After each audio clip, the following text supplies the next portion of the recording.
Thing to note is that the thing we're all doing, hopefully, to keep ourselves safe, which is social distancing, can have an adverse health outcome, which is loneliness. And loneliness isn't just some mildly unpleasant state. If it goes on too long, if it becomes chronic, it can lead to health problems, like, as Dr. Jen would tell you, heart problems, depression, dementia, and this is if it goes on too long. So you really have to keep an eye on it. No, it's a serious thing. And then there's the flip side. Many of us are experiencing the opposite of loneliness, cooped up with our families for far too long. There was a record I used to listen to back in the 80s when I was into punk rock, and it was called "You're Living All Over Me." And that is a sentiment that's come to mind occasionally, being cooped up with a 5-year-old recently.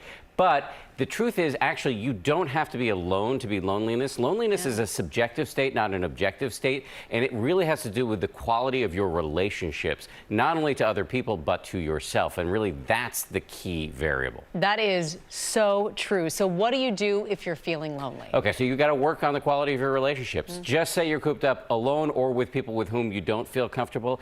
You should make it a habit, and I talked to the former Surgeon General, Dr. Vivek Murthy, about this, who's written a book about it called Together. His advice is every day do a call, preferably on video, to somebody with whom you have a good relationship. Work on that relationship. It can only be 5 minutes, 5-10 minutes, and the key is do not be distracted while you're doing it. Don't have your phone out. Don't check social media. Don't check email, and maybe even make a pact with other people on the call. We're going to pay attention while we're on this call.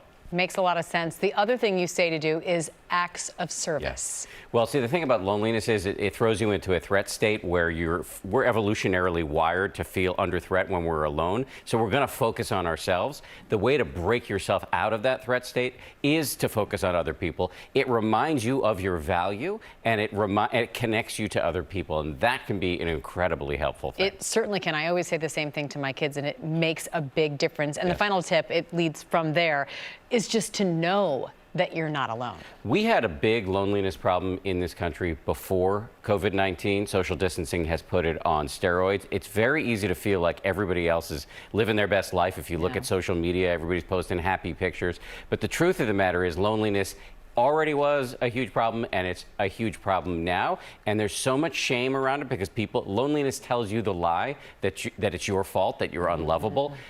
You got to get over that and reach out for help, because that is the answer. And I found, just personally, and I think anecdotally from other people I've talked to, I'm hearing from friends I haven't heard from in years saying, let's Zoom, let's check in with one another. And that's what each of us can do. We can be the person to reach out. Yes, it's beautiful. I mean, every Friday night we have a high school reunion now with my high school buddies. I love that. It's really cool. It's really cool. We have a